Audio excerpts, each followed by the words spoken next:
예, 오늘은 요셉의 생애와 신앙에 대해서 살펴보겠습니다. 우리가 지난주까지 창세기 35장을 하고 마쳤습니다. 그래서 오늘은 이제 36장부터 50장까지 하려고 하는데 36장은 에서의 족보가 나오죠.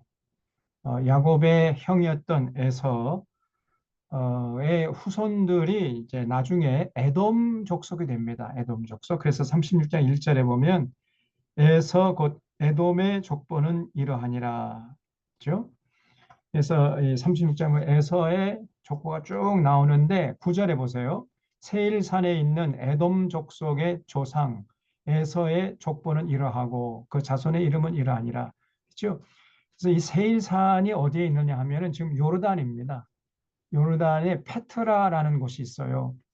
거기 완전히 돌산이에요. 원래 페트라가 아, 바위, 반석 이런 뜻이에요. 베드로가 바로 페트라죠. 그래서 그 요르단에 페트라라는 완전히 돌산이 있는데 거기가 에돔 족속의 본거지였습니다.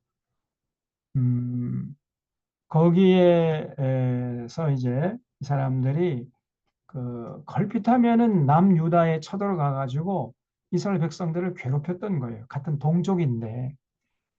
그래서 나중에 이제 하나님께 이제 심판을 받는 이런 장면이 오바댜서에 나오지요.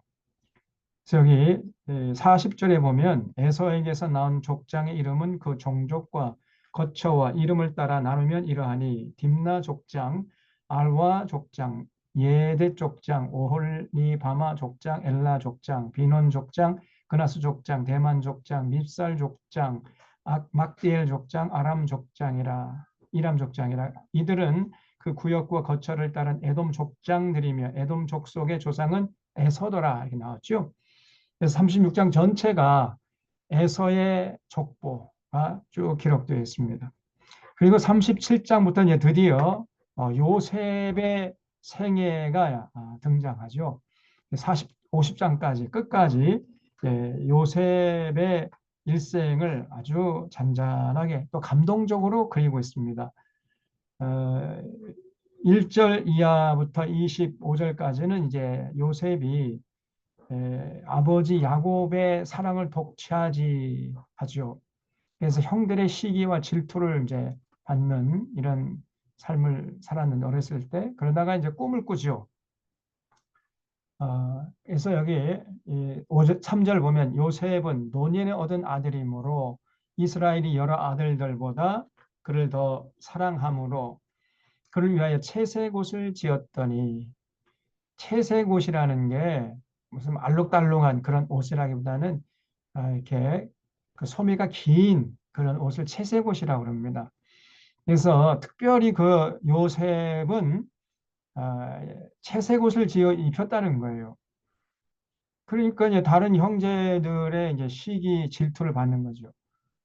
부모가 똑같이 사랑을 해야지 그렇게 또 차별 더 그냥 그 사랑을 쏟아붓는 이런 모습이 보이면은 좀 형제들 간에 문제가 생기잖아요. 조심해야 되는데 어쨌든 이 야곱이 이제 요셉은 노년에 얻은 아들이었기 때문에 특별히 사랑을 했던 모양입니다.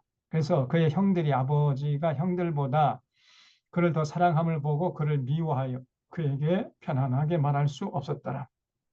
그래서 이제 요셉이 꿈을 꾸는데 음, 7절에 우리가 밭에서 곡식단을 묶더니 내 단은 일어서고 당신들의 단은 내 단을 둘러서서 절하더이다. 그러니까 그러니까 형님들이 자기에게 절을 하는 꿈을 꿨다는 거예요. 그러니까 형들이 막 화를 내죠. 그 얘기를 돼. 네가 참으로 우리의 왕이 되겠느냐? 참으로 우리를 다스리게 되겠느냐? 하고 그의 꿈과 그의 말로 말면 그를 더욱 미워하더니 요셉이 다시 꿈을 꾸고 그의 형들에게 말하 이르되 내가 또 꿈을 꾼즉 해와 달과 열한 별이 내게 절하더이다. 해와 달과 열한 별. 그러면 이제 해는 그 요셉의 아버지 야곱이고 달은 어, 예, 요셉의 어머니죠. 그리고 11별은 또 그 형제들이고. 그래서 그 해와 달과 11별이 자기에게 절하는 꿈을 꿨다는 거예요. 그가 그의 꿈을 아버지와 형들에게 말하며 아버지가 그를 꾸짖고 그에게 이르되 네가 꾼 꿈이 무엇이냐? 나와 내 어머니와 내 형들이 참으로 가서 땅에 엎드려 내게 절하겠느냐?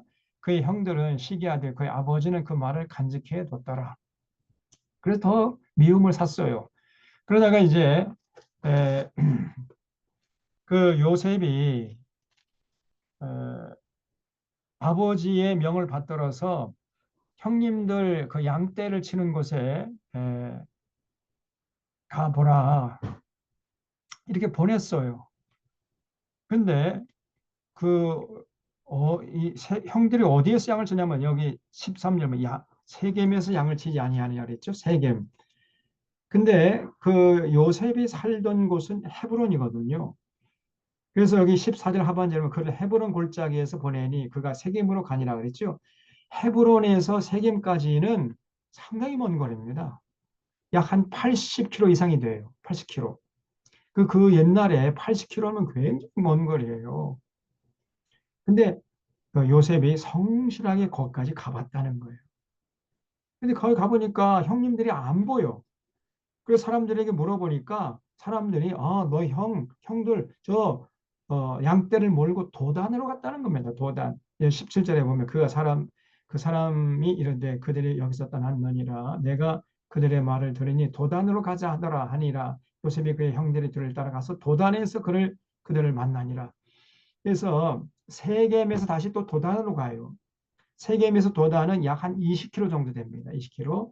그 세겜에서 11시 방향 북쪽으로 가면은 20km 가면 도단이라는 곳이 나와요. 여기 보세요. 지금 헤브론은 어디냐면요. 요쪽 부엘사바 요쪽 한 위쪽 요 정도입니다. 여기가 이제 그 헤브론이에요. 여기서 베델 건너가지고 세겜 여기까지 올라갔다는 거. 이게 한 80km 됩니다. 80km. 근데 여기 가서 형님들을 찾아보니까 안 보여요. 그 사람들에게 물어보니까 도단으로 갔다는 거예요. 그 도단까지 갔는데 세겜에서 도단은 한 또 20km 정도 됩니다. 그 이 먼 거리를 아버지 명을 받아서 충실히 갔다는 거예요. 보통 사람 같으면 조금 가다가 힘들다가 돌아오거나 아니면 또 형님들이 안 보인다고 그냥 돌아오거나 했을 텐데 이 요셉이요. 굉장히 성실하고 또 정직이 있다는 것을 알 수 있어요. 아버지 명령을 잘 받들잖아요. 어렸을 때부터 이 요셉은 벌써 노는 물이 좀 달랐습니다. 들숨 부른 잎은 떡잎보다 다르다 그런 말이 있잖아요. 이 요셉이 그랬던 거예요. 그래서 이 요셉은 어렸을 때부터 하나님이 주신 꿈을 소중히 간직한 이런 사람이었습니다. 그래서 형님들의 곡식단이 자기를 향해서 절을 하고 해와 달과 11별이 자기를 향해서 절을 하는 이런 꿈을 소중히 간직하고 그 꿈이 이 요셉의 삶을 추동해가는 이런 삶이었어요. 우리가 꿈이 있어야 됩니다. 꿈이 그 사람을 강인하게 만들고 그 올바른 꿈이 중요하죠. 올바른 꿈. 나쁜 꿈은 그 사람을 망치게 하지만 올바른 꿈은 그 사람을 참 복되게 하는 거죠. 이 요셉의 꾼 꿈은 참 복된 꿈이었습니다. 하나님이 그 꿈을 요셉의 마음속에 넣어 준 거거든요. 결국은 형님들이 요셉이 오는 걸 보고 의논해 가지고 아이고 저 미운 놈, 저 아버지 사랑을 독차지 않은 저놈 그냥 죽여버리자. 뭐 이렇게 하니까 루벤이요. 아이고, 그렇게 하지 말자. 그렇게 또 반대를 해요. 20절 보세요.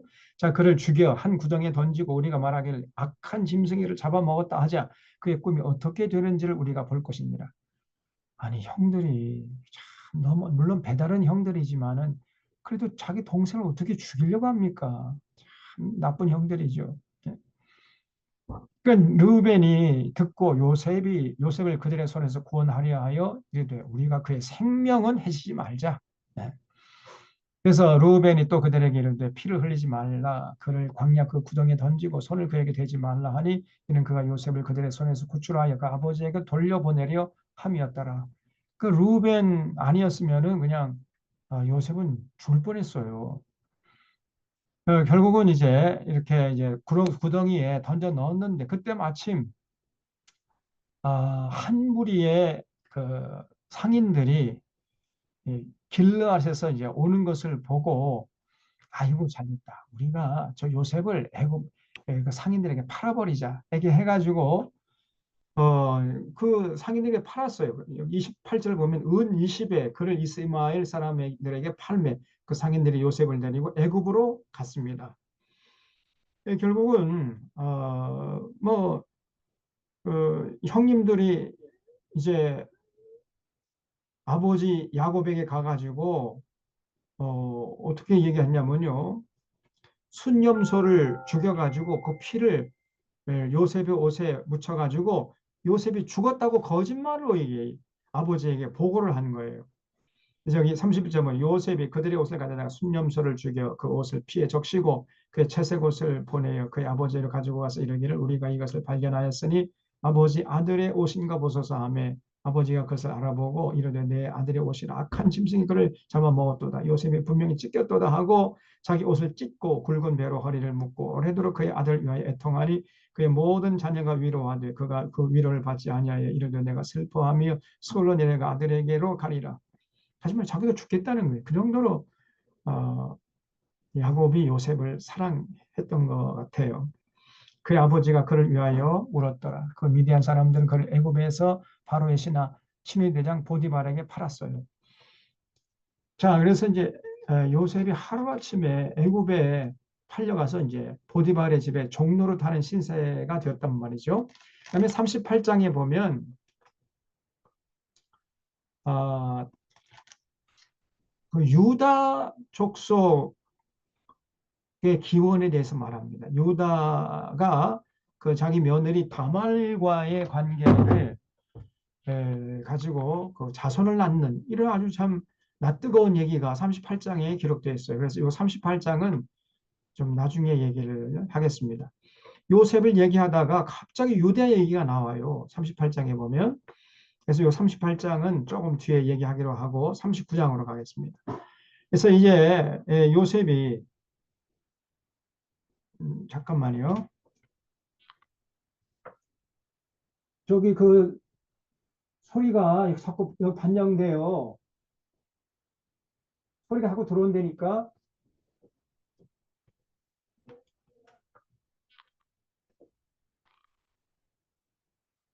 어, 그래서 39장에 보면은 요셉이 그 애굽의 바로의 신하 친위대장 보디발의 집에 이제 종으로 끌려가서 종로로 다는데 아주 열심히 합니다. 정직하고 성실하고 충성되게 누가 보든지 말든지 최선을 다해서 하니까 그 보디발의 마음에 쏙 들어버린 거예요. 그래서 이제 보디발이 그 요셉을 그 가정의 모든 문제를 위탁하는 청지기로 그냥 세워놨어요. 그래서 여기 사절에 보면 요셉이 그의 주인에게 은혜를 입어 섬김에 그가 요셉을 가정 총무로 삼고 자기의 소유를 다 그의 손에 위탁하니 그 요셉에게 자기의 집과 그의 모든 소유물을 주관하게 한 때부터 여호와께서 요셉을 위하여 그 애굽 사람의 집에 복을 내리심으로 요셉 여호와의 복이 그의 집과 밭에 있는 모든 소유에 미친지라 했죠. 주인이 그 소유를 다 요셉의 손에 위탁하고 자기가 먹는 음식 외에는 간섭하지 아니하였더라. 요셉은 용모가 빼어나고 아름다웠더라. 게다가 요셉은 뭐 아주 뭐 정직하고 성실하게 또 충성되게 일할 뿐 아니라 일도 또 아주 창의적으로 효율적으로 잘해요. 그래서 요셉이 뭐 손을 대는 것마다 그냥 막 하나님이 복을 주시는 거죠. 그러니까 그 집안이 그냥 막 잘 되는 겁니다. 근데 이 요셉은요, 또 생긴 것도 잘생겼어요. 용모가 뛰어나고 아름다웠단 말이에요. 미소년이었던 거죠. 그러니까 그 보디발의 아내가 이제 또 추파를 던져요. 네? 그런데 요셉은 뭐 눈 하나 깜짝 안 합니다.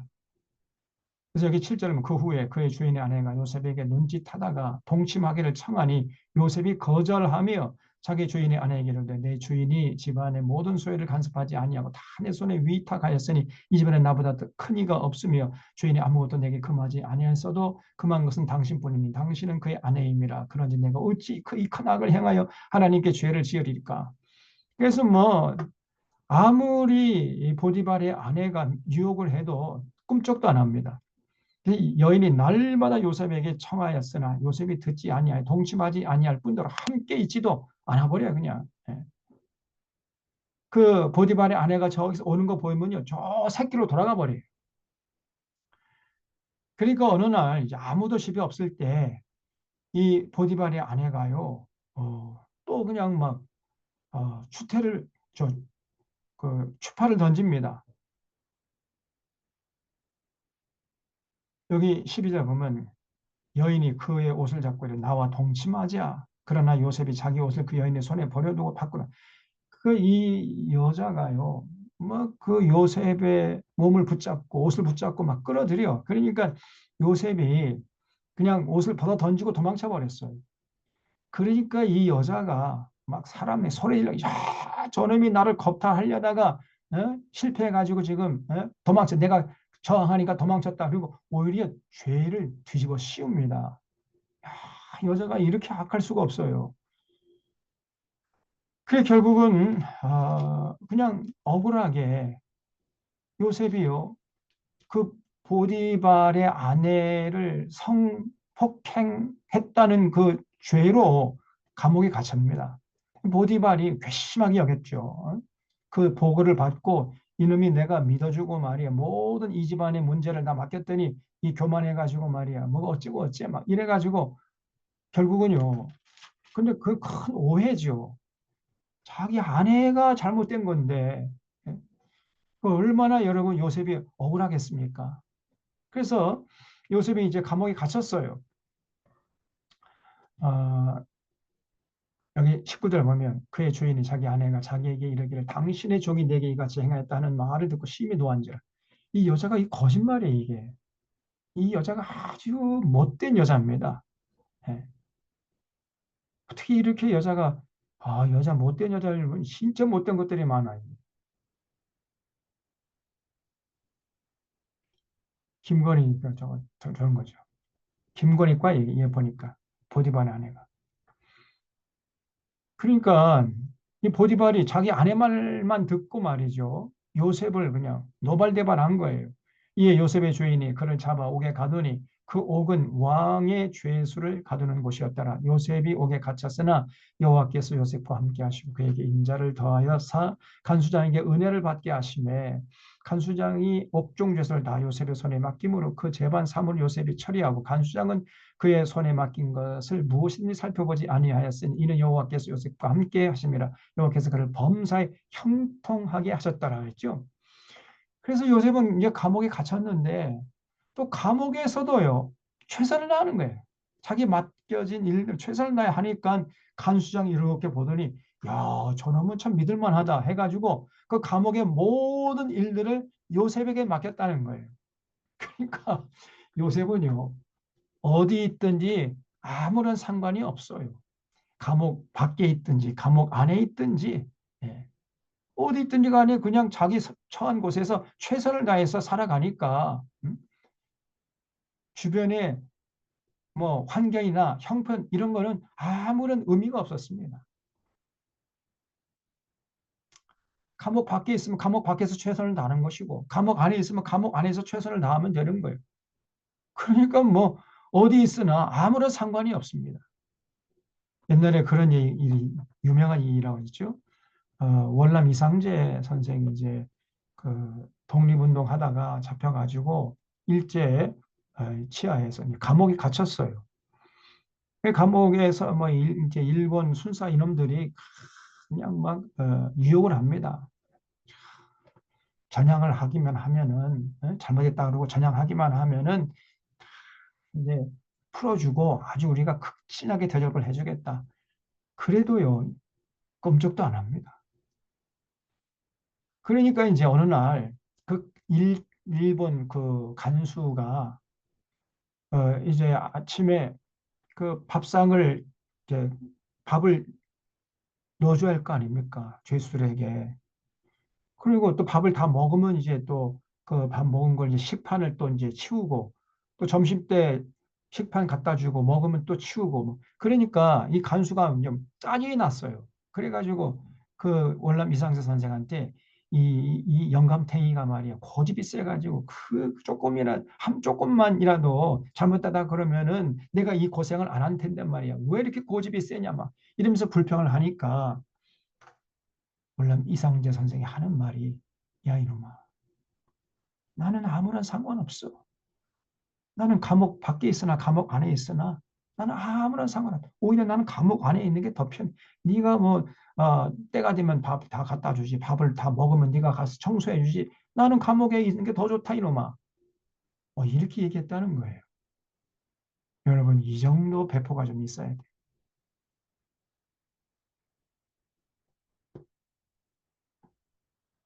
사람이 벌써 이 됨됨이가 이 그릇이 다르잖아요. 요셉은 감옥 안에 있으나 감옥 밖에 있으나 얼마나 여러분 요셉이 억울합니까? 요셉이 무슨 잘못을 저질렀어요? 아무런 잘못도 없는데 누명을 쓰고 지금 감옥에 갇힌 거 아닙니까? 또 아무런 잘못이 없는데 형님들의 미움을 사가지고 예굽으로 종으로 팔려왔는데 그 생각하면 좀 피눈물 날 거 아닙니까? 낙심하고 절망하고 좌절할 법도 한데 요셉은 절대 그렇진 않아요. 그런 모습이 눈꽃만큼도 보이지 않습니다. 왜냐하면 그 마음속에 하나님이 심어주신 꿈이 있었어요. 꿈이. 그 꿈이 그 어려움을 이겨내는 원동력이었던 것입니다. 그래서 뭐 감옥에서 또 최선을 다해. 그러니까 간수장이 요셉을 그 감옥의 모든 일을 요셉에게 맡겼다는 거예요. 자, 그다음에 이제 40장에 보면은 그러다가 이제 애굽 왕 바로의 술 맡은 관원장과 떡 굽는 관원장이 이제 뭐 무슨 연고로 인지 모르지만은 감옥에 들어왔어요. 요셉이 갇혀 있는 감옥에. 그 갇혀 있다가 이제 꿈을 꾼 것을 이제 요셉에게 말을 하는 겁니다.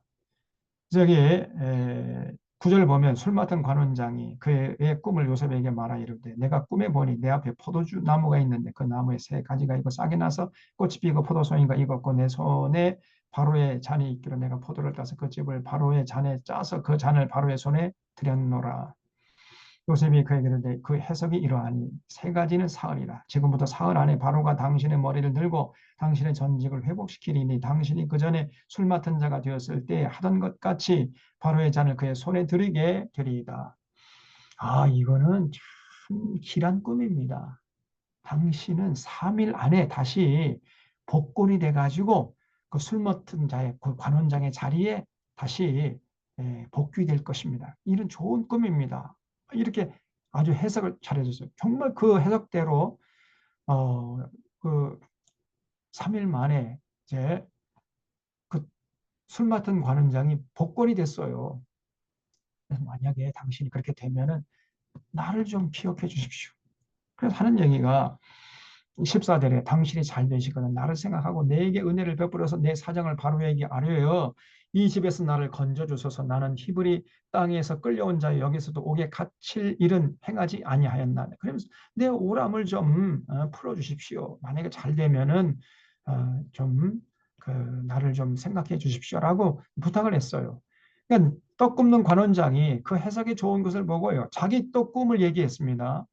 그 꿈이 뭐냐면은 나도 꿈에 보니 흰떡 세 광주리가 내 머리에 있고 17절에 맨 윗광주리에 바로를 위하여 맞는 각종 구운 음식인데 새들이 내 머리에 광주리에서 그것을 먹더라. 요셉이 대답하여 이르되 그 해석은 이러하니 새 광주리는 사흘이라. 지금 사흘 안에 바로가 당신의 머리를 들고 당신을 나무에 달리니 새들이 당신의 고기를 뜯어 먹으리라. 굉장히 불길하게 해석을 했어요.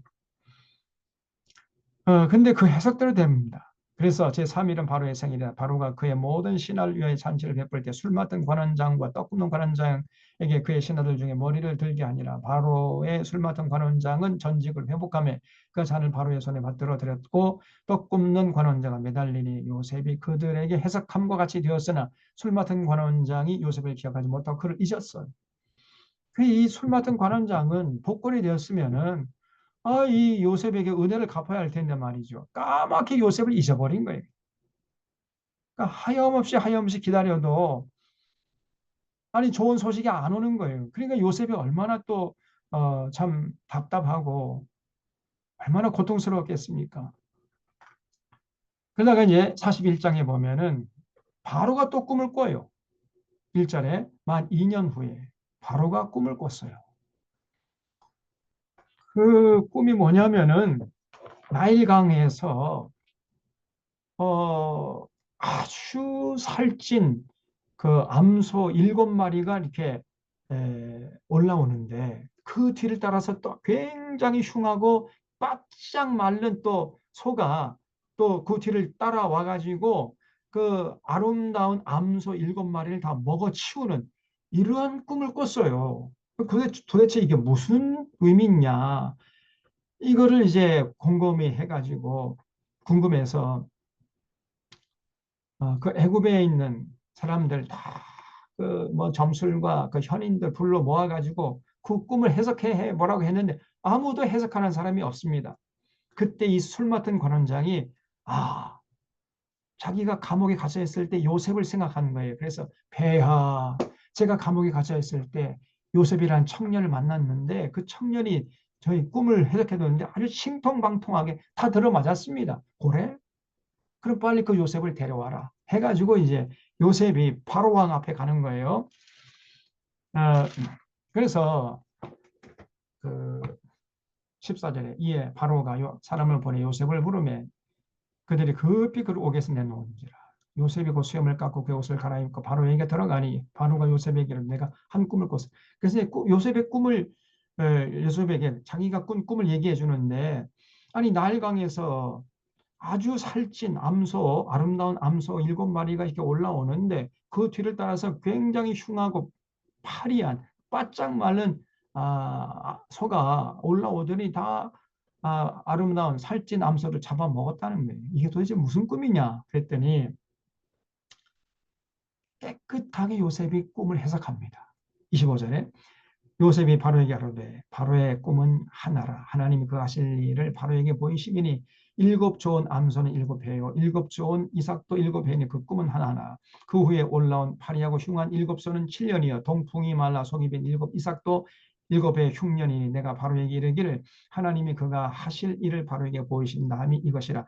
온 애굽 땅에 7회 큰 풍년이 있겠고 그 후에 7회 흉년이 들므로 애굽 땅에 있던 풍년을 다 잊어버리게 되고 이 땅이 기근으로 망하리니 후에든 그 흉년이 너무 심함으로 이전 풍년을 이 땅이 기억하지 못하게 되리이다.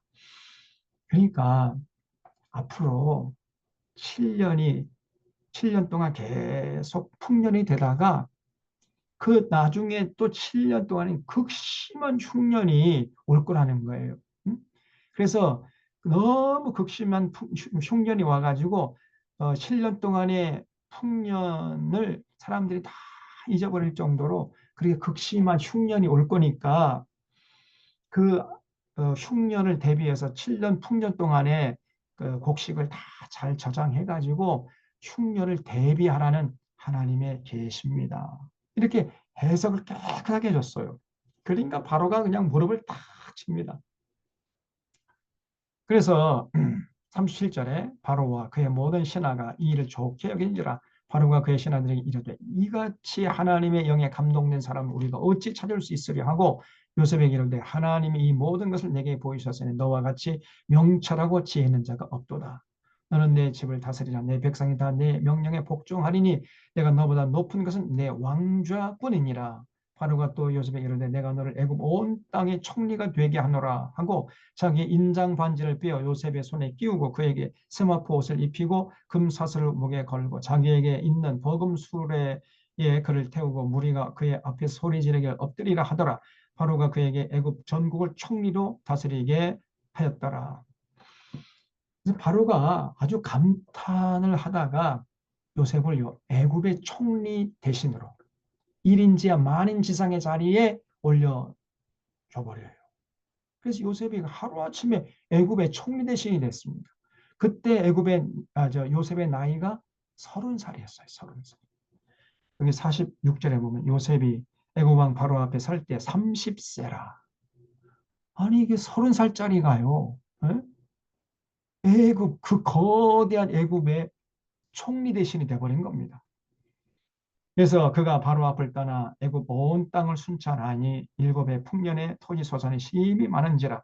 요셉이 애굽 땅에 있는 그 7년 곡물을 거두어 각 성에 저장하되 각 성읍 주위에 밭의 곡물을 그 성읍 중에 쌓아둔 곡식이 바다 모래같이 심히 많은 세계를 그쳤으니 그 수가 한이 없음이었더라. 흉년이 들기 전에 요셉에게 두 아들이 나되 곧 온의 제사장 보디베라의 딸 아스낫이 그에게서 낳은지라. 요셉이 그의 장남의 이름을 므낫세라. 근데 이 므낫세라는 뜻이 뭐냐면 하나님이 내게 내 모든 고난과 내 아버지 온 집을 잊어버리게 했다. 하나님이 내 고통을 잊게 했다. 그런 뜻으로 므낫세라고 지었다는 거예요. 또 하나님의 이름은 에브라임이라 하였으니 하나님이 나를 내가 수고한 땅에서 번성하게 하셨다 함이었더라. 하나님이 나를 번성하게 하셨다 하는 뜻으로 에브라임이라고 이름을 졌어요. 그래서 애굽 땅이 7해 풍년이 그치고 요셉의 말과 같이 7해 흉년이 들기 시작하며 각국에는 기근이 있으나 애굽 온 땅에는 먹을 것이 있더니 애굽 온 땅이 굶주리며 백성이 바로에게 부르짖어 양식을 구하는지라. 바로가 애굽 모든 백성에게 이르되 요셉에게 가서 그가 너에게 이르는 대로 하라 하니라. 온 지면에 기근이 있으며 요셉이 모든 창고를 열고 애굽 백성에게 팔세 애굽 땅의 기근이 심하며 각국 백성도 양식을 사려고 애굽으로 들어와 요셉에게 이르렀으니 기근이 온 세상에 심하였더라. 그래서 한 사람이 참 그 흉년을 대비했기 때문에 모든 사람들이 굶어 죽을 뻔하다가 이제 살아날 수가 있었던 거죠. 요셉 한 사람 때문에.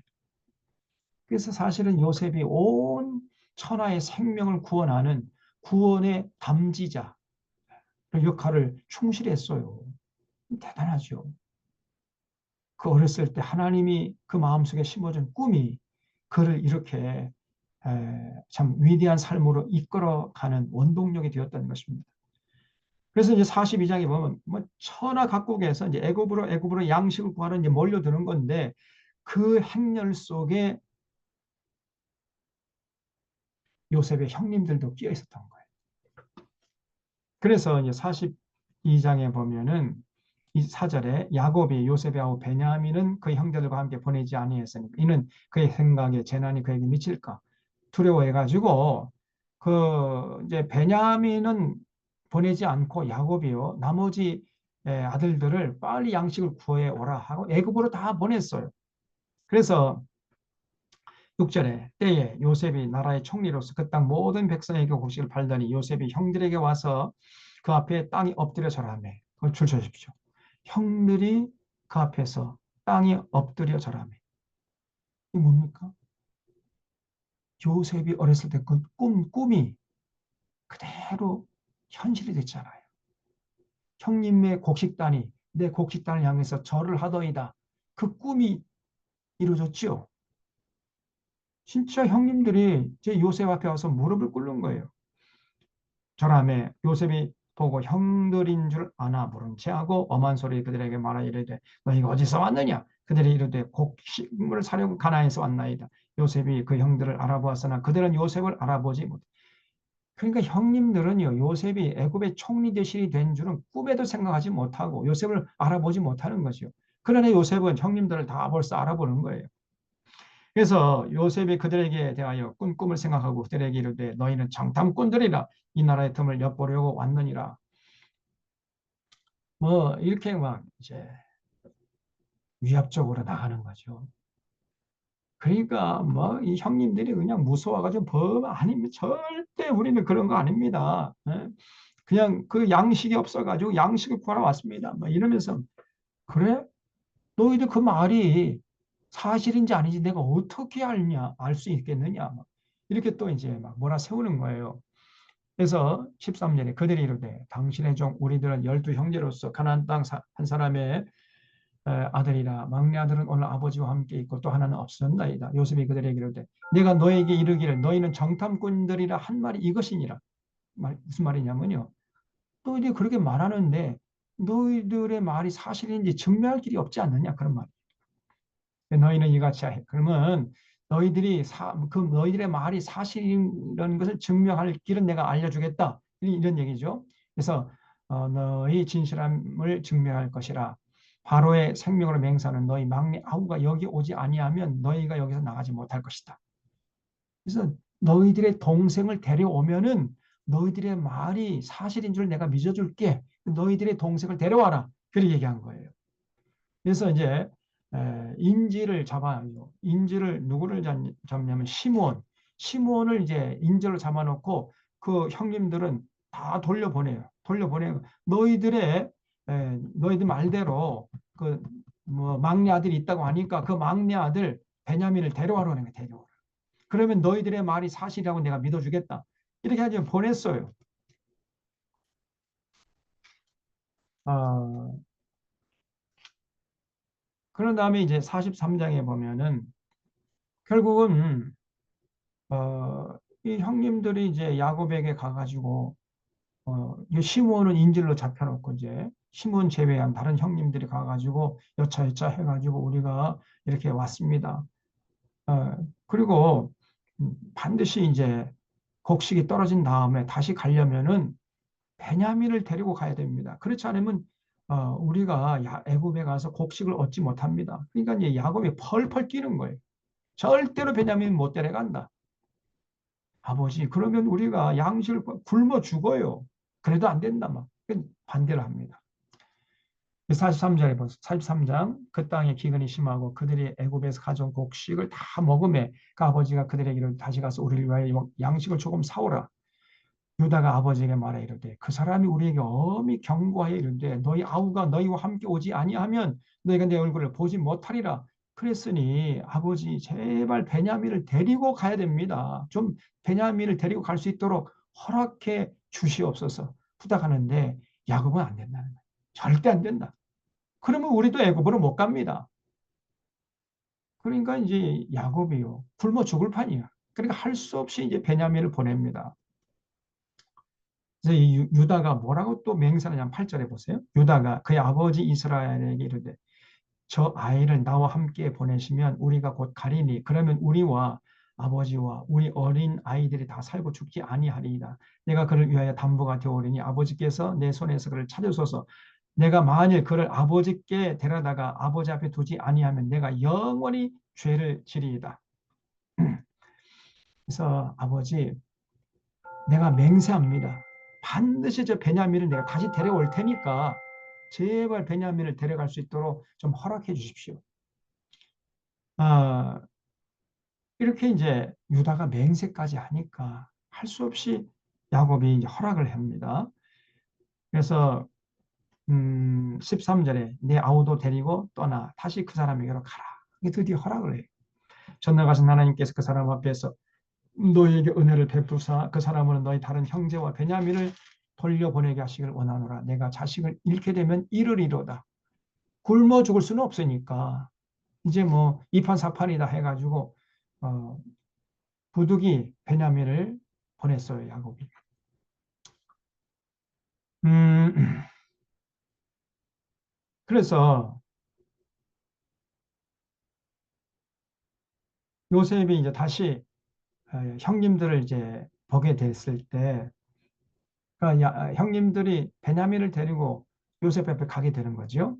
그래서 26절에 보니까 요셉이 집으로 오매 그들이 집으로 들어가서 예물을 그에게 드리고 땅에 엎드려 절해. 또 절을 하죠. 그 요셉의 꿈이 이루어지는 거예요. 형님들이 요셉 앞에 절을 했잖아요. 요셉이 그들의 안부를 물으며 이르되 너희 아버지가 아버지 너희가 말하던 그 노인이 안녕하시냐? 아직도 생존해 계시느냐? 그들이 대답하되 주의 종 우리 아버지가 평안하고 지금까지 생존하였나 하고 머리 숙여 절하더라. 요셉이 눈을 들어 자기 어머니 아들 자기 동생 친동생이죠. 그러니까 배다른 동생이 아니라 친동생이죠.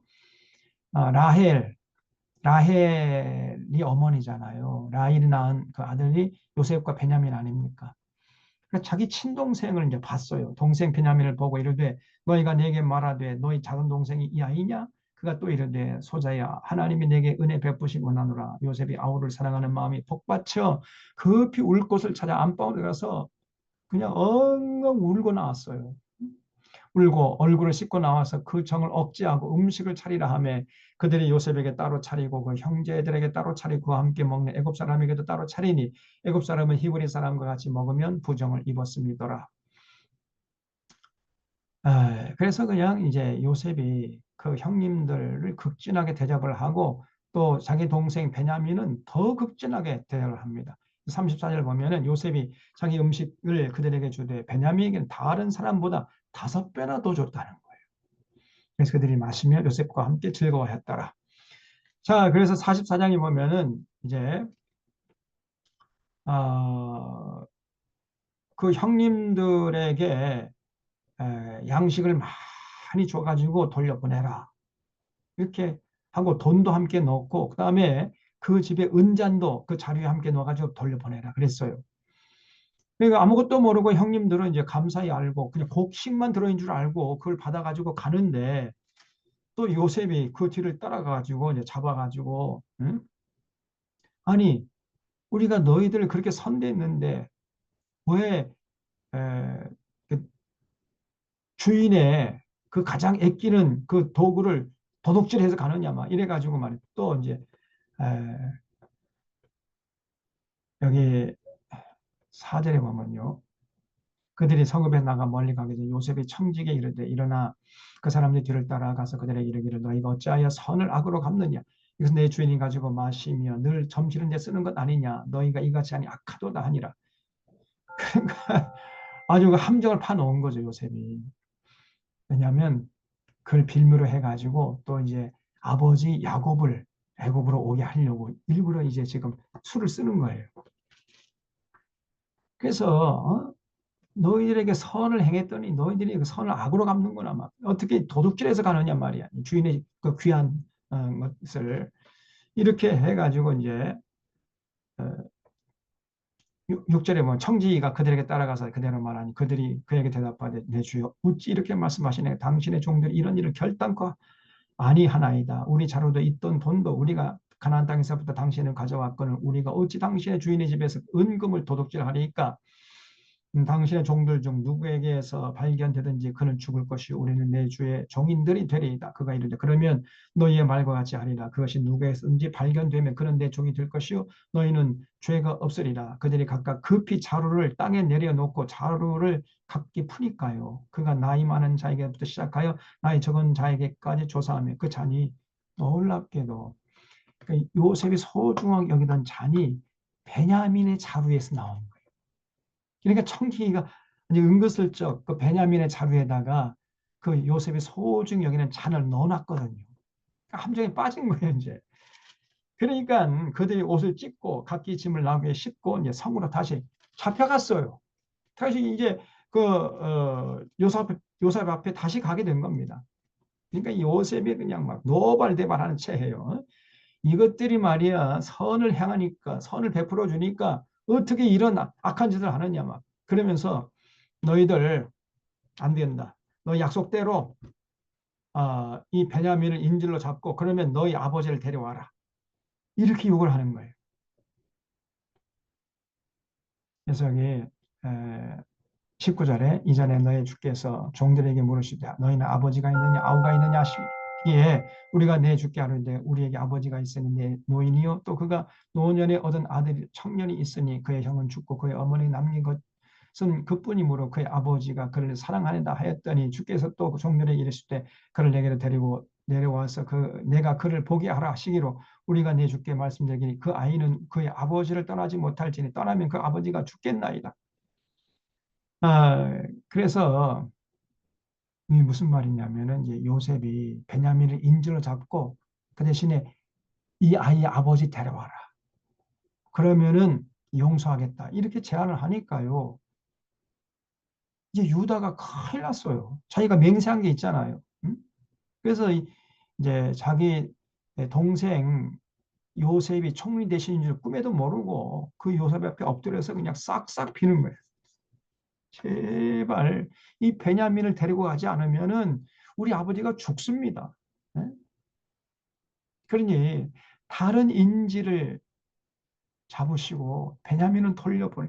제가 인질로 잡히겠습니다. 저를 인질로 잡으시고 요 동생 베냐민은 돌려보내 주시옵소서. 이렇게 이제 유다가 싹싹 비는 거예요. 여기 30절에 굉장히 유명한 말을 하는데 유다가 하는 얘기가 뭐냐면 아버지의 생명과 아이의 생명이 이 아이는 이제 베냐민이에요. 서로 하나로 묶여 있거늘 이제 내가 주의 종 우리 아버지에게 돌아갈 때 아이가 우리와 함께 가지 아니하면 아버지가 아이 없음을 보고 죽으리니 이같이 되면 종들이 주의 종 우리 아버지가 흰머리로 슬퍼하며 수월로 내려가게 함이니이다. 다시 말하면 이 아이 베냐민을 데려가지 않으면 우리 아버지 야곱은 죽어요. 우리 아버지 야곱하고 이 베냐민은 한 생명이 서로 하나로 묶여 있습니다. 그래서 베냐민을 데려가지 않으면은 우리 아버지는 죽습니다. 그러니 제발 저를 인질로 잡아주시고 베냐민은 가게 해주시옵소서. 이렇게 비는 거죠. 유다가요. 유다가 대단하잖아요. 참 희생정신이 대단하지 않습니까?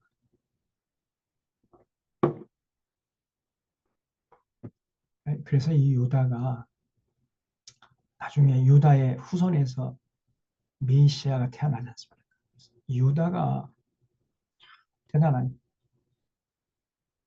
그래서 여기 33절에 보면 이제 주의 종으로 이 아이를 대신하여 머물러 있어 내 주의 종이 되게 하시고 그 아이는 그 형제들과 함께 올려 보내소서. 이렇게 제안을 했어요. 그 아이가 나와 함께 가지 아니하면 내가 어찌 내 아버지에게로 올라갈 수 있으리까 두렵건대 제가 내 아버지에게 미침을 보리이다. 그러니까 45장에서 요셉이 그 모습을 보고요. 너무너무 감동이 되는 거예요. 그래서 요셉이 시종하는 자들 앞에서 그 정을 억제하지 못하여 소리질러 모든 사람을 자기에게서 물러가라 하고 그 형제들에게 드디어 이제 자기 정체를 밝혔어요.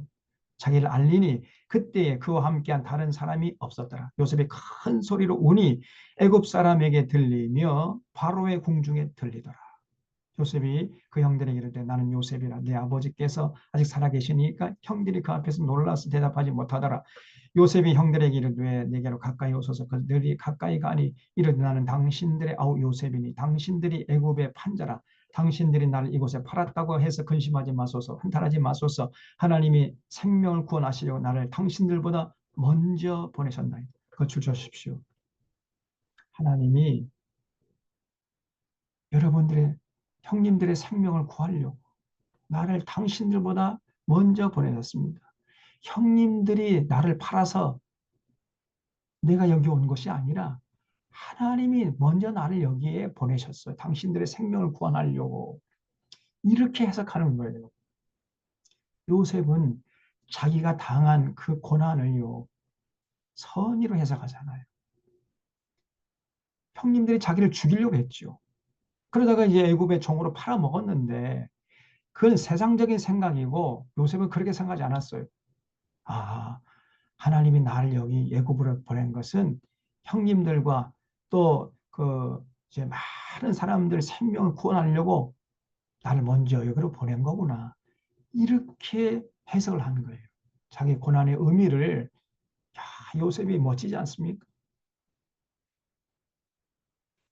그래서 이 땅에 2년 동안 흉년이 들었으나 아직 5년은 밭갈이도 못하고 추수도 못할지라 하나님이 큰 구원으로 당신의 생명을 보존하고 당신들의 후손을 세상에 두시려고 나를 당신들보다 먼저 보내셨나니 그나즉 나를 이리로 보낸 이는 당신들이 아니요 하나님이시라. 하나님이 나를 바로에게 아버지로 삼으시고 온 집의 주로 삼으시며 애굽 온 땅의 통치자로 삼으셨나이다.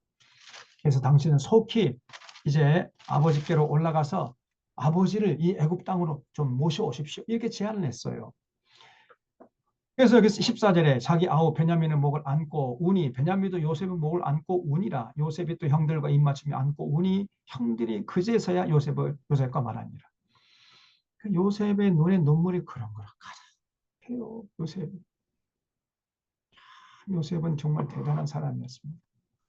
이게 전부 다 아주 어렸을 때부터 하나님이 그 마음속에 심어둔 그 꿈에 의해서 요셉이 충실하게 살았기 때문에 이런 감격스러운 시간을 보낼 수 있었던 것이죠. 큰 고난을 오히려 이겨내고 극복하고 정말 만사형통한 삶을 산 사람이 요셉이었습니다.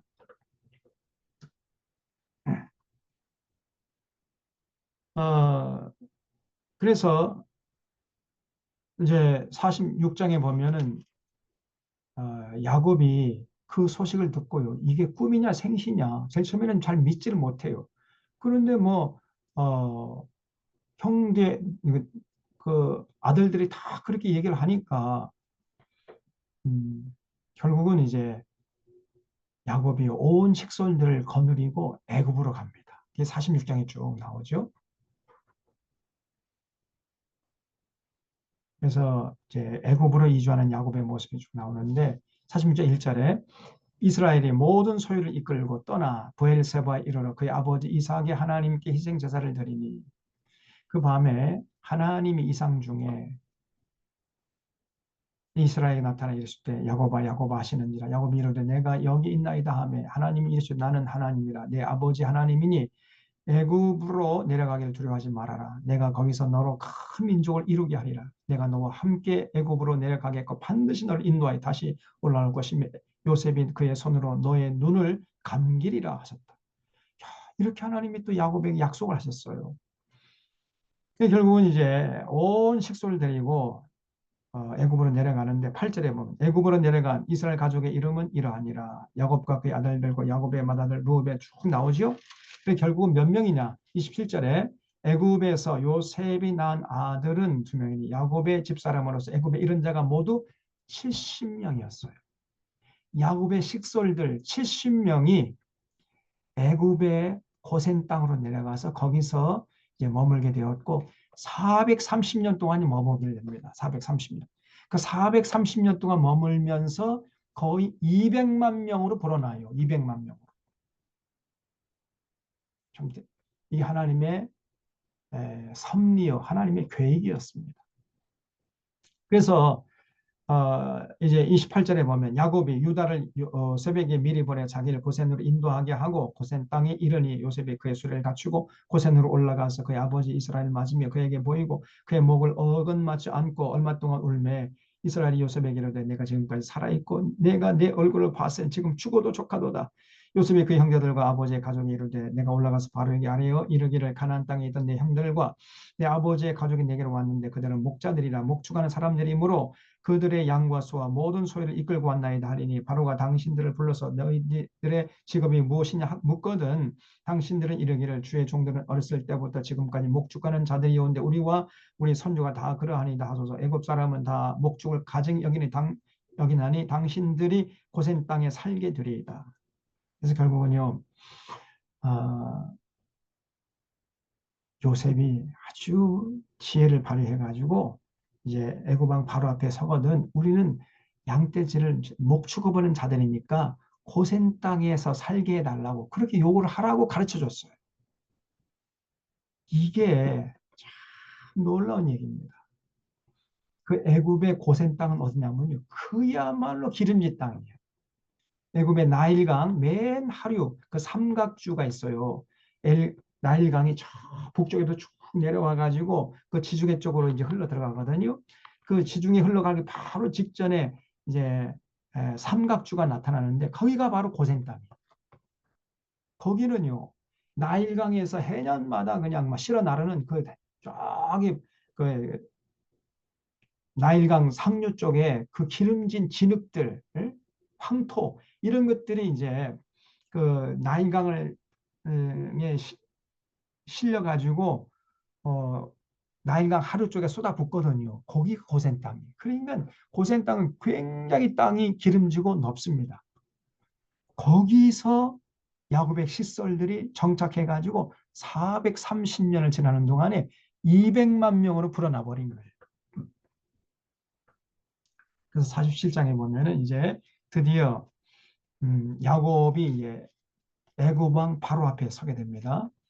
그래서 어, 여기 5절에 바로가 요셉에게 말하기를 내 아버지와 형들이 내게 왔은즉 애굽 땅이 내 앞에 있으니 땅의 좋은 곳에 내 아버지와 내 형들이 거주하게 하되 그들이 고센 땅에 거주하고 그들 중에 능력 있는 자가 있거든 그대로 내 가축을 관리하게 하라. 요셉이 자기 아버지 야곱을 인도하여 바로 앞에 서게 하니 야곱이 바로에게 축복하며 바로가 야곱에게 묻되 내 나이가 얼마냐? 야곱이 바로에게 아뢰되 내 나그네 길의 세월이 130년이. 그러니까 이때 야곱의 나이가 130살이에요. 130살. 근데 야곱이 하는 말 들어보세요. 내 나이가 얼마 못되다. 130살인데 아이고 저는 뭐 나이가 그렇게 많지 않습니다. 얼마 못 됩니다. 제 조상들에 비하면. 그렇죠? 내 나이가 얼마 못 되니 우리 조상의 나그네 길의 연주에 미치지 못하나 험악한 세월을 보내었나이다. 그거 주십시오. 아, 내 나이 130년이나 험악한 세월을 살았습니다. 이렇게 고백을 했어요. 여러분 요셉은 아주 어렸을 때부터 조용한 사람이었죠. 탐이었어요. 탐.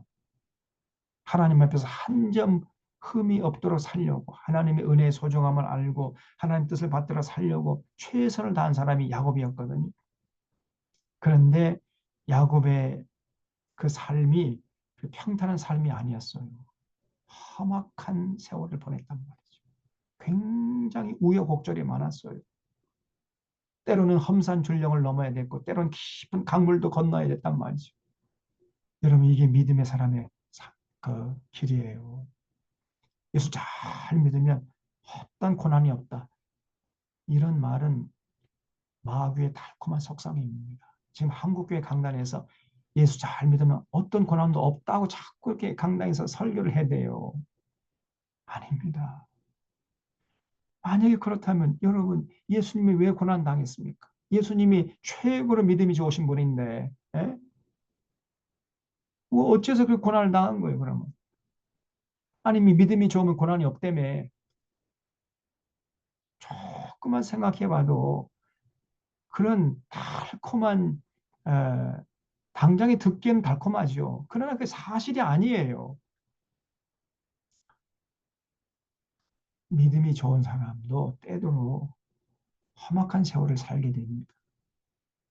그걸 각오하셔야 돼요. 근데 믿음의 사람의 그러면 장점이 뭐냐? 험악한 세월을 살아도 결과적으로는 승리해. 무슨 일을 만나도 이겨내는 거예요. 무슨 일을 만나든지 만사형통하리라. 그렇죠? 무슨 일을 만나도 어떤 어려움이 만나도 어떤 고난을 당해도 그걸 이겨낸단 말이에요. 그게 다른 점이지 고난이 없어서 만사형통이다. 그게 아닙니다. 만사형통이라는 것은 고난이 없다는 얘기가 아니라 무슨 일을 만나도 이겨낸다는 거예요. 그게 만사형통이에요. 이 야곱이 그랬던 거예요. 야곱은요. 정말 어렸을 때부터 믿음으로 살려고 했지만은 많은 우여곡절이 있었는데 그런데 돌아보면은 그걸 다 이겨냈어요. 형 에서의 분노를 피해가지고 외삼촌 라반의 집에 가가지고 20년 동안 종노릇 했잖아요. 비가 오나 눈이 오나 그 양떼를 치려고 사자가 오면 그 사자 쫓아내려고 뭐 밤잠을 설치기도 했고 사자가 양떼를 물어가면은 또 그것을 또 이제 자기가 오히려 물어내고 막 이렇게 했잖아요. 그래도 외삼촌 라반이 그 10번이나 임금을 주지 않고 그리고 또 그 야곱이 또 이제 다마 이제 성폭행을 당해가지고 뭐 세겜 족속 추장 세겜에게 그리고 저 그걸 또 힘으로 그 다말에 오빠들이 가가지고 뭐 세겜 저 청년들을 또 막 진멸하고 그래가지고 이제 또 세겜 사람들이 찾아와가지고 다 죽이려고 그러고 막 그랬지 않습니까? 이렇게 많은 우여곡절이 있었습니다. 그래서 이 믿음의 사람들은 맨날 그저 봄날의 꽃길만 걷는 이런 인생, 그런 인생을 자꾸만 생각하는데 그런 인생 없어요. 늘 따스한 햇볕만 내리쬐는 이런 땅은요, 나중엔 사막이 되어버립니다. 진짜 옥토가 되려면은 햇볕이 내리쬐다가도 sak풍이 몰아치고 막 비바람이 오고 홍수가 나오고 그런 땅이 옥토가 되는 거예요. 그래서 계속 끊임없이 햇볕만 내리쬐봐요. 사막이 되어버립니다. 그래서 허구한 날 그냥 아, 이 계획한 대로 다 잘 되고 뭐 승승장구하고 그럼 그게 좋을 것 같죠. 그렇지 않습니다. 오히려 그런 사람은 교만해져요. 그리고 좀 주변에 어렵고 힘든 사람을 이해를 못합니다. 전혀 공감대를 에, 형성하지 못해요. 왜냐하면 자기는 전혀 그런 어려운 일을 경험해 보지 못했기 때문에 어려운 사람들의 사정을 이해를 못하는 거예요. 그러니까 그런 사람은 인생이 굉장히 폭이 좁습니다. 그래서 여러분 이 서울대생들을 보세요. 이 사람들은 계속해서 한 번도 실패한 적이 없는 사람들이겠죠. 그러니까 물론 서울대 출신들 중에서도 뭐 훌륭한 사람이 나오긴 합니다만 많은 서울대생들이요 자기만 압니다. 아주 생각이 좁고요. 자기 중심적인 사람들이 많아요. 서울대생들이 특히 그렇습니다. 제 말이 틀리지 않다니까요.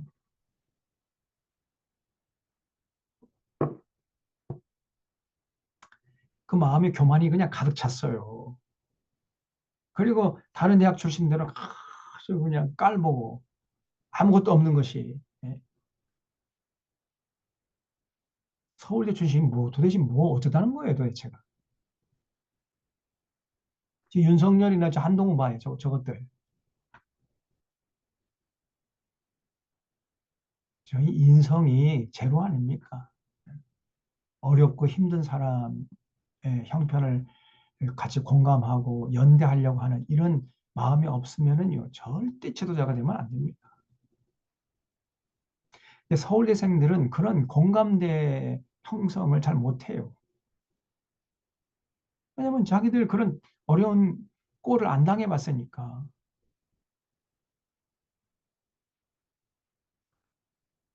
그래서 이 우리 믿음의 사람들이 한 대로 뭐 잘 되고 뭐 하나님께 복 받아가지고 승승장구하고 그거는 마귀의 달콤한 속삭임이고 현실적으로 그런 삶이 있을 수가 없고요. 있다 하더라도 그건 절대 복된 삶이 아니에요. 그런 거 여러분 생각하지 말고요. 어떤 일을 만나도 무슨 일을 만나도 이겨낼 수 있는 이게 진짜 복입니다. 여러분. 야곱이 그랬던 거예요. 그래서 이제 그 결국 야곱 일행이 고센 땅에 가서 이제 살게 되는데 뭐 기근이 더 심해지는 거죠. 그래서 애굽 온 땅이 굶주려요. 그러니까 애굽 온 백성들이 이제 요셉에 가가지고 식량을 구걸하고 뭐 전 재산 다 팔아가지고 식량을 구하고 뭐 전 세계 사람들이 다 이제 애굽으로 내려가지고 그 식량을 구하는데 요셉이 보세요. 요셉이 20절에 보세요. 47장 20절에 요셉이 애굽의 모든 토지를 다 사서 바로에게 바치니 애굽의 모든 사람들이 기근에 시달려 각기 토지를 팔았어요. 그렇죠. 이제 먹고 살 길이 없으니까 땅을 팔아서라도 이제 양식을 사야 할 거 아닙니까? 그래서 모든 애굽 사람들이 소장농으로 전락이 됐어요. 그때 이 요셉이 이제 소장료를 정하는데 어떻게 정하느냐? 해보세요. 24절에 추수의 5분의 1을 바로에게 상납하고 5분의 4는 너희가 가져서 토지의 종자로도 삼고 너희의 양식으로도 삼고 너희 가족과 어린 아이의 양식으로도 삼으라. 그러니까 이제 땅을 전부 다 이제 국가가 매입해 가지고 다시 소작하라고 이렇게 농부들에게 돌려줬어요. 그런 다음에 소작료를 어떻게 받았냐면요. 그 추수한 농산물의 에, 몇 프로예요? 5분의 1이니까 20%죠. 20% 소작료가 20%야. 20%만 내고 80%는 너희들이 가져가서 먹고 마시고 너희들의 자녀도 양육하고 이렇게 해라. 이렇게 처분했다는 거예요. 이야, 참 잘한 거죠. 그런데 일제시대 때에 이 친일파들이 이 일본 놈들이 우리나라 식민지를 삼은 다음에 뭐 토지 측량한다 뭐 이렇게 이거 해가지고 전부 다 국유화 시킨 다음에 친일파들에게 그 친일파 대지주들에게 땅을 다 불화해 줬어요.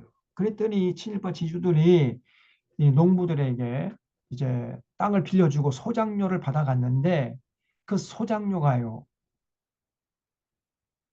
몇 프로인지 아세요? 70% 내지 80%를 걷어갔습니다. 거꾸로야. 지금 요셉은 5분의 1을 걷어가고 5분의 4는 너희들이 이제 그뭐 가져가서 먹고 마시고 자기들 양육해라 그랬죠? 근데 이 일제 친일파 지주들이요. 당시 우리 그 선조들의 농민들의 그 수장료를 5분의 4를 걷어가고 5분의 1만 줬단 말이죠. 1년 내내 농사 다 지어 놓으면은 이 지주들이 와가지고 80%를 걷어가. 나머지 20%를 가지고 어떻게 먹고 마시고 자녀들 양육합니까? 예? 그러니까 이 농부들이요. 1년 내내 뼈 빠지게 그냥 그 농사를 지은 다음에 전부 다 소작료로 다 강탈당하고 남는 게 없는 거예요. 그러니까 봄이 되면은 이제 춘공기라는 게 있었습니다. 과거에. 보리가 피기 전까지 먹을 것이 떨어지니까 양식이 떨어지니까 이제 산에 올라가서 이제 소나무 껍질 벗겨 먹고 사는 거예요. 그래서 소나무 껍질을 그 벗겨가지고 물에 풀어가지고 그걸 끓여서 이제 먹으니까 그게 이제 장에 들어가면은요, 그게 그냥 그대로 나옵니다. 소화가 안 되고 식이섬유니까. 그 나올 때에 이 그냥 나오는 게 아니라 어, 그 똥꼬를 찢는 거예요. 그러니까 그때 유행했던 말이 뭐냐면요, 똥꼬가 찢어지도록 가난하다 그런 말이 그때 생긴 거예요. 그 정도로 그때 식민지 시대 때에 우리 선조들이요, 이 친일파 지주들에게 그렇게 수탈을 당한 거예요. 아니, 사람이 어떻게 이렇게 잔인할 수 있습니까? 지들은 한판 놀고 먹어. 놀고 먹고, 이제 가을이 되면은 추수 다 해놓으면은 80%를 걷어가 버립니다. 쌀가마니 10가마니를 만약에 걷었으면은 8가마니 가만하고 2가마니 가지고 먹고 살라는 거예요. 어떻게 먹고 마시고 아이들 자녀 교육시킬 수 있냔 말이죠. 그러니까 농민들이 이제 살 수가 없으니까요. 전부 다 그 참 조상들이 준 그 땅을 다 버리고 북으로 북간도로 올라가. 지금 저기 중국 연변에 거기 가서 살게 된 거예요. 이 끔찍한 역사를 우리가 지나온 것입니다. 근데 요셉은 5분의 1만 걷어가고 5분의 4는 너희가 먹어라. 이게 정상이거든요. 근데 이 친일파 이놈들이 80%를 걷어갑니다. 그래서 결국은 나중에 견디다 못해가지고 막 그 농민들이 봉기를 했지요. 예? 그 봉기동에서 유명한 봉기가 그 암태도의 농민 봉기예요. 여러분 이 끝나고 난 다음에 컴퓨터에 인터넷 들어가가지고 암태도의 농민 봉기 한번 쳐보세요. 어떤 일이 있었는가. 이 친일파 지주들이요. 그 농민들에게 1년 내내 농사를 지었는데 소작료라고 준다는 게 거기 이제 그 뭐 고구마 이렇게 막 넣어가지고 줬는데 거기다가 뭐 모래를 다 섞어가지고 준 거예요. 모래. 썩은 고구마 넣고 뭐 모래 넣고. 그러니 이 농민들이 너무 분개해가지고 그냥 막 다 낫을 들고 와서 죽여버리겠다 막 이래가지고 농민들이 봉기를 이렇게 해요. 이 소장 이 암태도 농민 봉기 유명합니다. 이 사람들이 아니죠, 이것들. 어떻게 더불어 살라고 그랬는데. 예? 그 농민들이 죽으면 지들은 어떻게 먹고 살라고 그러는 이런 악한 짓을 하냔 말이에요.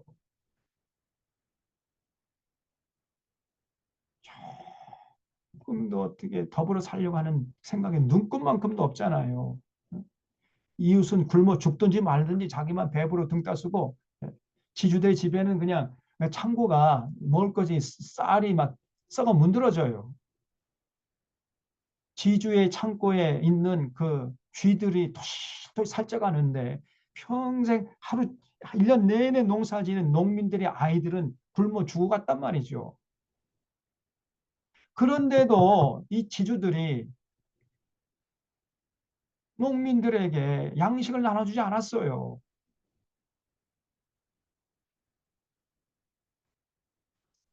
그러니 농민들이 살 길을 찾아가지 전부 다 저 북간도로 나간 거 아닙니까? 정말 끔찍한 세월을 살아온 거예요.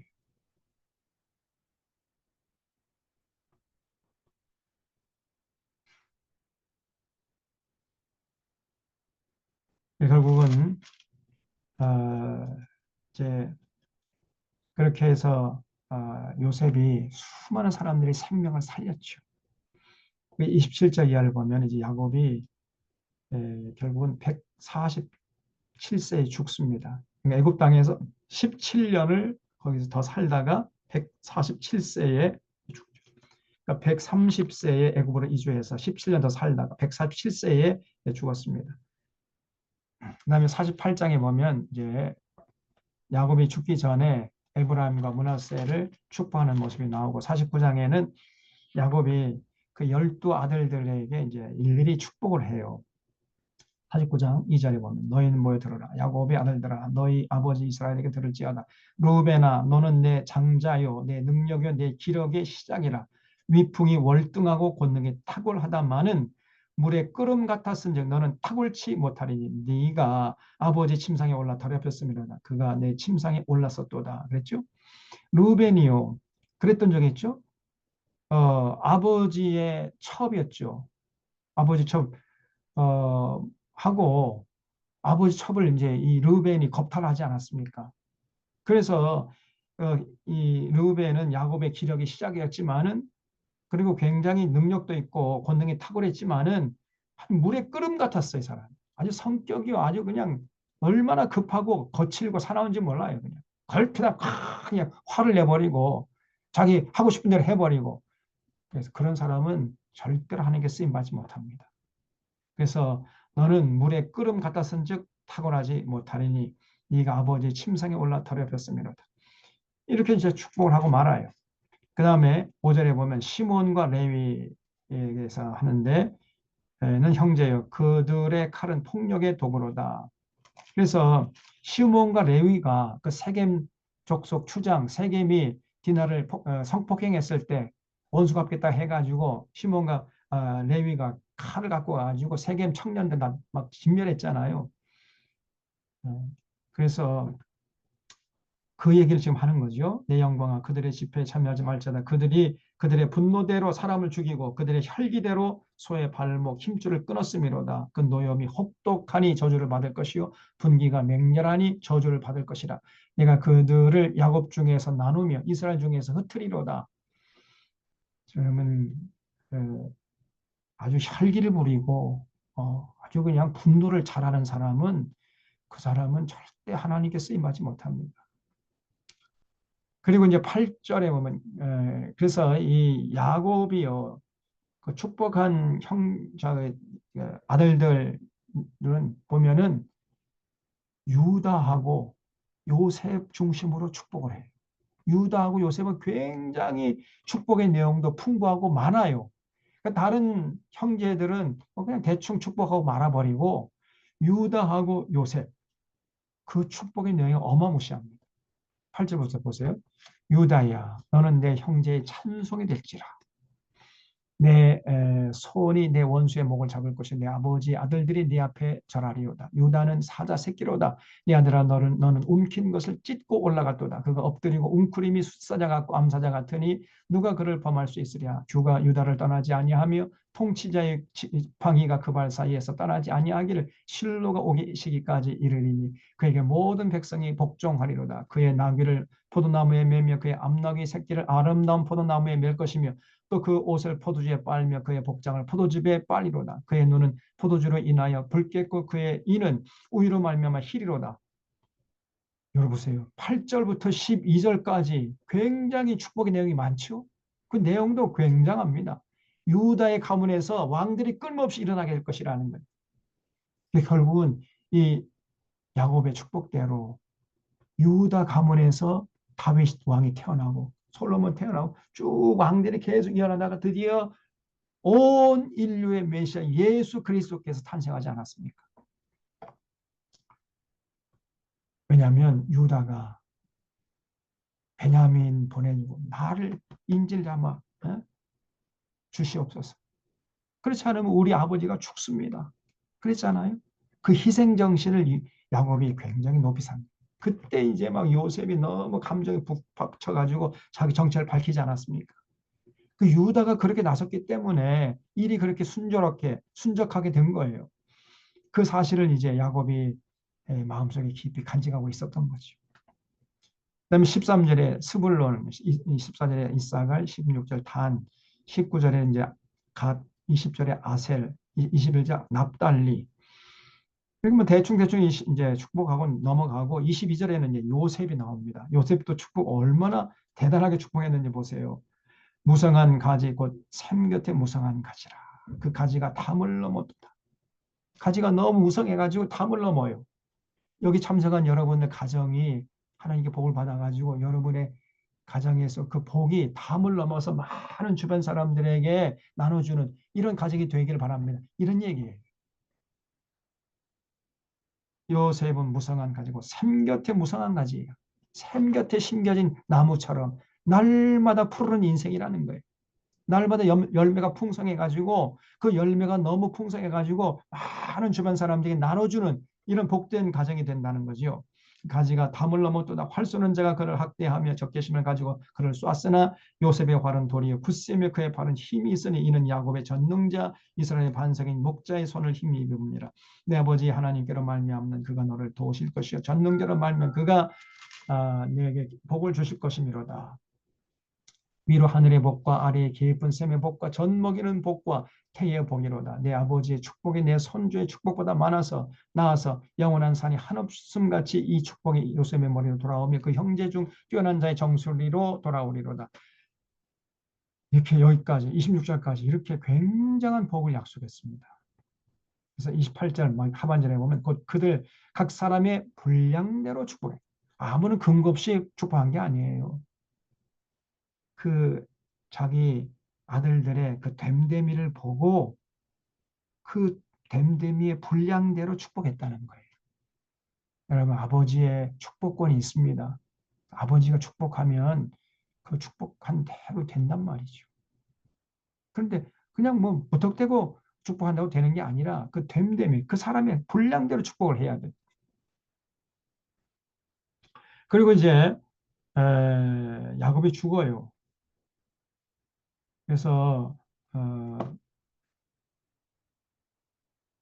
야곱이 이제 33절에 보면 아들에게 명화를 맞추고 그 밭을 침상에 모으고 숨을 거두니 그의 백성이가 돌아갔더라. 50장에 보면은 이제 야곱이 죽으니까 요셉이 그 아버지를 위해서 40일 동안 그 애굽 사람들이 많은 미라죠. 미라 만드는 40일 걸렸어요. 그리고 3절에 보면 날수가 걸렸으며 애굽 사람들은 70일 동안 야곱을 위해서 애국을 했습니다. 그리고 그 아버지의 유언대로 이제 애굽의 그 야곱의 유해를 이제 모시다가 가나안 땅에 그 아브라함이 모셨던 그 헤브론의 밭에 이제 매장하려고 애굽에서 이제 요셉 일행이 떠나는 거죠. 그러니까 뭐 얼마나 그 행렬이 대단했겠습니까? 구절에 보면 병고와 기병이 요셉을 따라 올라가니 그때가 심히 컸더라. 그들이 요단강 건너편 아작 타작 마당에 이르러 거기서 크게 울고 애통하며 요셉이 아버지를 위하여 7일 동안 거기서 또 애곡하고, 이렇게 이제 돌아오니까 이제 형들이 또 불안해진 거예요. 야, 아버지가 그래도 살아 계실 때는 아버지 때문에 우리를 용서하는 척 했지만 아버지가 돌아가신 마당이니까 이 요셉이 드디어 본색을 드러내가지고 우리를 죽이려고 하면 어떡하나, 이 걱정을 하는 거예요. 그 소식을 듣고요. 이 19절에 요셉이 그들에게 이르되 두려워하지 마소서. 내가 하나님을 대신하리이까? 당신들은 나를 헤아려 하였으나 하나님은 그것을 선으로 바꾸서 오늘과 같이 많은 백성의 생명을 구원하게 하시려고 하셨나니 당신들은 두려워하지 마소서. 내가 당신들과 당신들의 자녀를 기르리이다 하고 그들을 간곡한 말로 위로하였더라.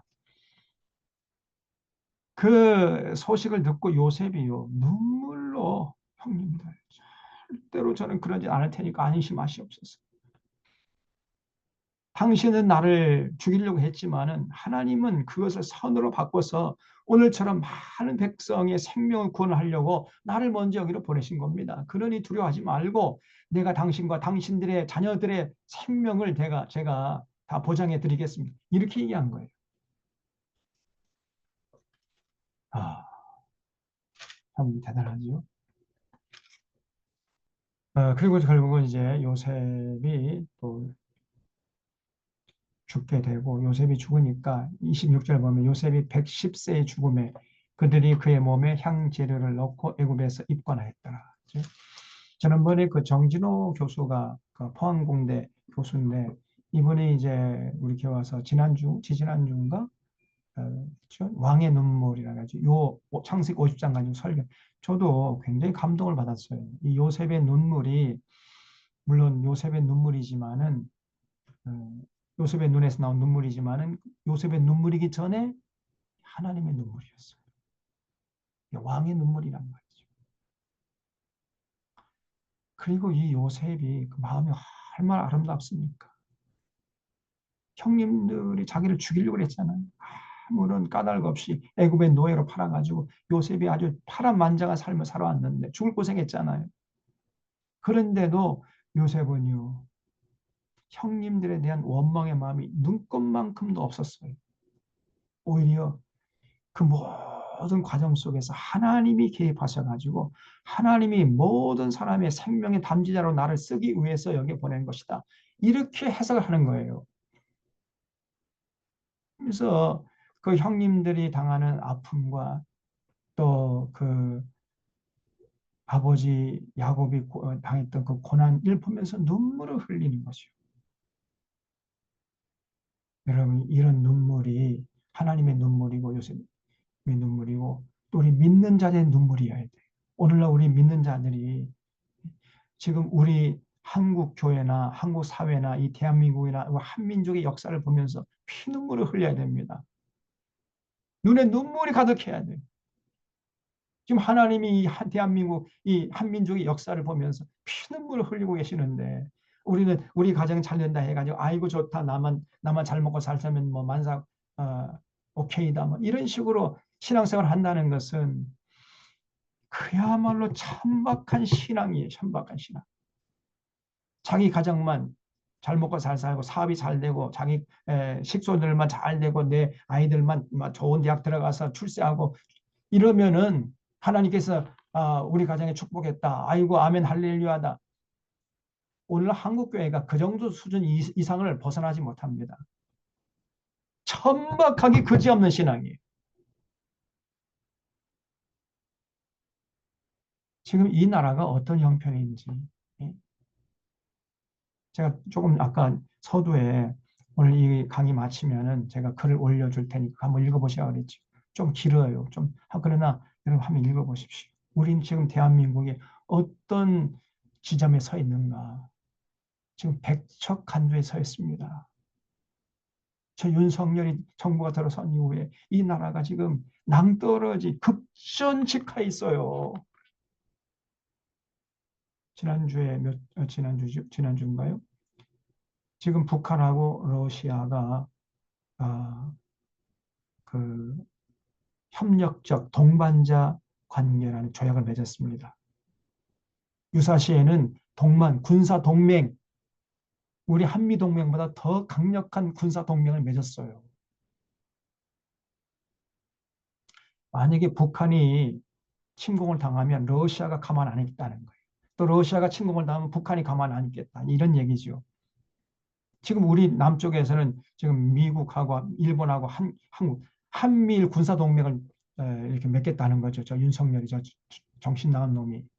그러니까 거기에 대응해가지고 김정은이가 올 연초에 지금까지는 남한을 한민족으로 이렇게 생각을 해왔지만 이제는 적대국으로 인정한다. 적대국으로 대하겠다. 이렇게 선포를 했어요. 올 1월 달. 더 이상 뭐 통일 애건을 구걸하지 않겠다. 이제는 적성국이다. 저 대한민국은 적성국이다. 이렇게 이제 규정을 하고 결국은 이제 중국하고 붙고 러시아하고 붙고 이렇게 해가지고 이제 우리와 이제 만약에 유사시 한판 붙을 때 만약에 대비한다. 이렇게 해가지고 결국은 지금요 급격하게 신냉전 분위기가 해가지고 이 한반도 땅에 다시금 전쟁의 먹구름이 몰려오고 있다 그 말이에요. 누가 주도하고 있느냐? 미국이 주도하는 것이고 그 일본은 그 쌍수를 환영하고 있는 것이고 거기 아무 생각 없는 윤석열이가 거기에 예, 똘마니를 자찰하고 있는 것이고 무서운 일이 지금 벌어지고 있습니다. 그래서 이런 걸 바라보면서 피눈물을 흘려야 되죠. 요셉이 흘렸던 것처럼.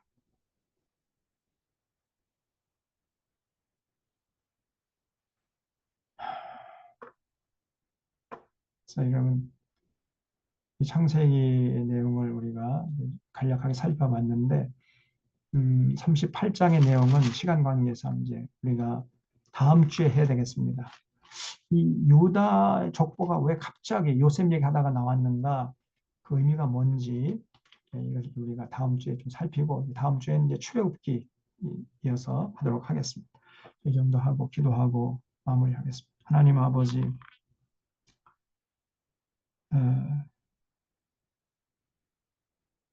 창세기를 통해서 하나님이 어떤 분이신지 우리가 살펴보았습니다. 또 아브라함과 이삭과 야곱과 요셉의 삶을 살펴보면서 하나님께서는 아브라함 같이 하나님을 절대 신뢰하고 절대 의지하고 절대 충성하고 또 이삭도 그러했고 또 야곱도 하나님의 은혜를 사모하고 하나님의 뜻을 받들어 어릴 때 죽을 때까지 철저하게 하나님의 뜻을 따라 살았고 또 요셉도 어렸을 때부터 하나님이 심어주신 그 꿈을 따라서 평생을 성실하게 살았던 모습을 보았습니다. 그런 사람들의 하나님이 되시기를 기뻐하시는 분이 바로 여호와 하나님이시라는 사실을 창세기를 통해서 확인하고 하나님 그런 하나님을 우리들도 두렵고 떨림으로 잘 섬겨서 아브라함과 이삭과 야곱과 요셉 같은 믿음의 조상들을 따라서 신앙의 길을 정직하게 성실하게 충성스럽게 살아가는 저희들 될 수 있도록 인도하여 주시옵소서. 지금 나라가 어지럽습니다. 이 나라를 주님께서 굽어 살피시고 다시는 이 땅의 전쟁의 참상이 반복되지 않도록 불담이 되어서 지키시고 보호하시고 인도하여 주시옵소서. 한국교회가 더 이상 하나님의 마음을 아프게 하는 이런 악한 모습으로 지내지 않도록 한국교회를 주님께서 고쳐주시고 치료하시고 회복시켜 주시옵소서. 하나님 이 땅에 지역감정과 또 이념의 갈등으로 갈갈이 찢겨져 있습니다. 하나님 땅을 주님께서 불쌍히 여겨주시고 참으로 한민족이 서로 부둥켜 안고 5천년 역사를 이어온 형제 자매답게 더불어 살아가는 이러한 세상이 될 수 있도록 주님께서 강권적으로 역사하시고 인도하여 주시옵소서. 한 주간 동안의 삶도 주님께 온전히 부탁드리옵고 감사함 예수님의 이름으로 기도하옵나이다. 아멘. 아멘. 예, 여러분, 한 시간 동안 경청해 주셔서 감사를 드립니다. 주간 동안 잘 보내시고 다음 주에 뵙도록 하겠습니다. 다음 주는 이제 출애굽기를 하겠는데 출애굽기 하기 전에 창세기 38장 그 유다 족보와 그의 의미를 살펴보고 출애굽기를 또 이제 나가도록 하겠습니다. 제가 좀 이따가 이제 글을 올려드릴 테니까 한번 글을 좀 보세요. 네. 네. 잘 보내시기 감사합니다. 바랍니다. 수고하셨습니다. 수고하셨습니다. 수고하셨습니다. 수고하셨습니다. 수고하셨습니다.